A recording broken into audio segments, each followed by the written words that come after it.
Всем привет! Сегодня, как всегда, с вами жареные новости.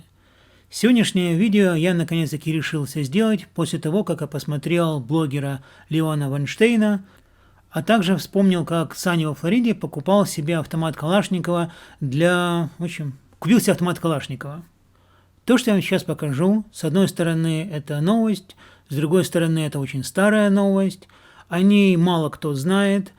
Но, насколько я понимаю и насколько я вижу, история циклична, и все повторяется снова и снова и снова. Седьмое. Значит, человек по имени Бето О'Рорк, автор идей отжима оружия у населения, он будет назначен ответственным, это, так сказать, говорилось уже несколько раз, за отмену второй поправки. Сначала на оружие введут высокие налоги, потом заставить строить в домах очень дорогостоящие сейфы для безопасности, затем ограничат типы и количество оружия, которое люди могут иметь, а потом предложат выкупать оружие у населения, при том, что, если оно у тебя есть, то ты платишь очень большие налоги, там, штрафы и тому подобное. Будут проводиться рейды проверок. Хорошо ли спрятано оружие от детей или от гостей, какое именно оружие находится, количество оружия. И тихонько, по крайней мере в штатах, где правят демократы, владельцев будут арестовывать и сажать. А теперь давайте вспомним, что себе купил Саня во Флориде. Все, так сказать, по технике безопасности. Почти. Ну, по технике безопасности, да. В общем, открываем эту коробку. Упаковка от Бога, ребята, это просто капец. Так, вот оно само ружье. Вот такой автомат купил себе Саня. Я так понимаю, он любитель этого дела и не любитель техники безопасности, потому что у него вызывает это какой-то нервный смех. Непонятно почему, правда, но другой вопрос. Не об этом сейчас речь. А что я им хотел показать? Леон Вайнштейн сказал о том, что будут проблемы в демократических штатах. Сейчас я вам покажу небольшой фильм. Он был снят сторонниками НРА и показывает о том, что во время Катрины в Луизиане, в республиканском штате, конфисковывалось оружие. Была выслана национальная гвардия, и военные ходили от дома к дому и конфисковали оружие. Военные были в шоке, но они под приказом. В итоге они это делали. А также услышите несколько интервью людей, у которых забрали оружие. То есть я уже говорил, что история циклична, и в истории Америки уже было как минимум один раз, когда конфисковывали оружие. Причем я замечу, что Луизиана – это республиканский штат.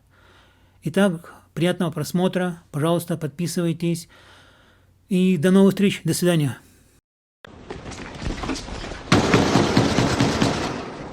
Today in New Orleans, they got a lot tougher on the holdouts. Police department, anyone home? Not only the flooded areas, but New Orleans' driest and wealthiest neighborhoods, too. Police department!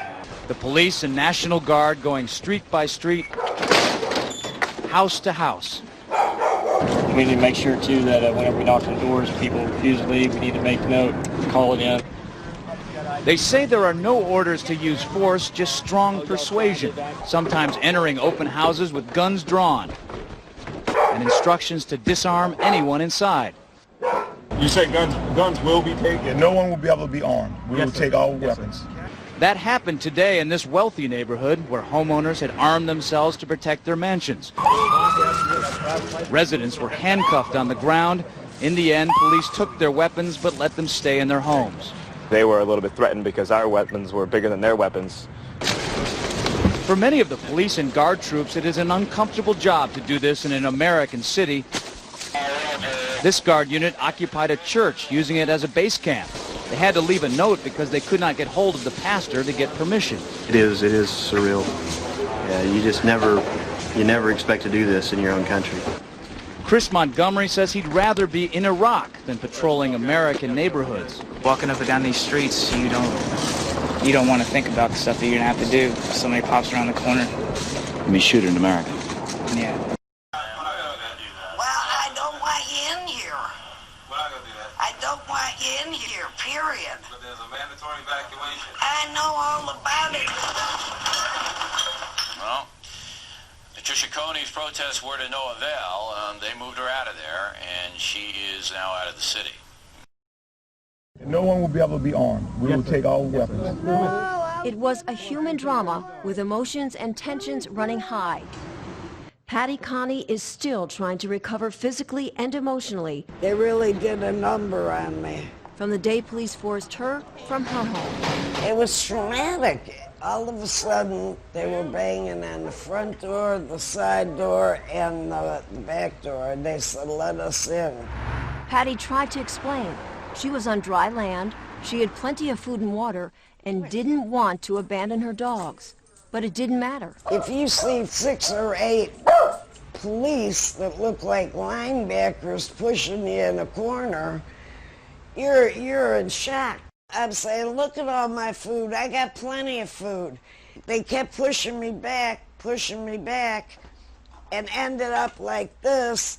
Then, Patty showed them a small revolver she was carefully holding in the palm of her hand. A camera crew was there to capture what unfolded next. I said, it's not even loaded. And I dropped it on the floor. You got a gun? Well, they punched me in the face. Look at my black and blue marks. Look at what they did to me. They dragged me out of here. I really thought they were going to kill me. I really did. We were coming back across the lake is when we got stopped by Coast Guard and St. Tammany Sheriff's Department and the National Guard by gunpoint. We had identification. We were coming back from a house that we were taking the weapons out of so criminals wouldn't break in and steal them. And we've had policemen tell us that that's what they wanted us to do, but not the sheriff in St. Tammany. They just wanted to confiscate them from us. We felt like criminals at the time when they come up to us with M16s or AR-15s, whatever it was, but there were 4 of them with rifles and holding on us with our hands in the air until they got in our boat. So they got on the boat and they asked us, do you have any loaded weapons? Yes, we do. They're in the 2 back compartments. Wayne went to show him where the gun was, and he screams, don't touch it, don't even move, I'll get it. I thought it felt like it was un-American and then we had been violated when they took like I say, we were shell-shocked. We were just sitting around looking at each other and said, we just got our guns taken away from them. They took them. And they didn't have a right to take them. They didn't have a reason to take them. That was the thing. We did nothing wrong. But they took them anyway. He said, be thankful we're taking your guns here. Why should I be thankful? Well, if they catch you with them on land, they're going to take you straight to jail. We live in proof that all they have to do is say, look, this is the law. You had that feeling that you were violated. They took something from you. They stole something from you. That's the only way to put it. They took something that they didn't have a right to take. What'd you come and get my gun for? I'm a good citizen.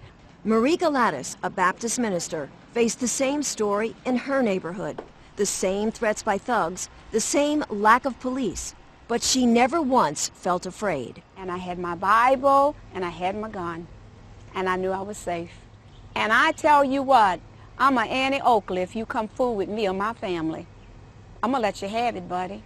Marie knows she was lucky.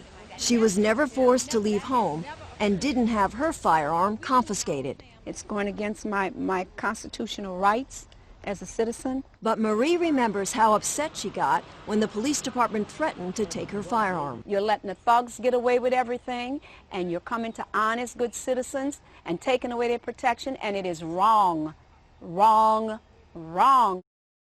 What I feel is that we're losing control of who we are as a nation.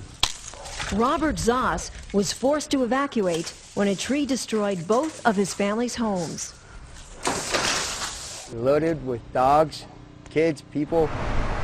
Then, as they were exiting through downtown, the unexpected happened. These cops came out of nowhere, said stop, and asked, do we have weapons in the car?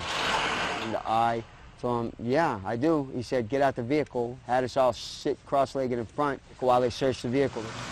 I had a .22 long rifle. My tenant's girlfriend had a .22 pearl handle revolver given to her by her grandmother or grandfather. But Robert couldn't believe what he watched police do next to his rifle and his friend's pearl handle revolver.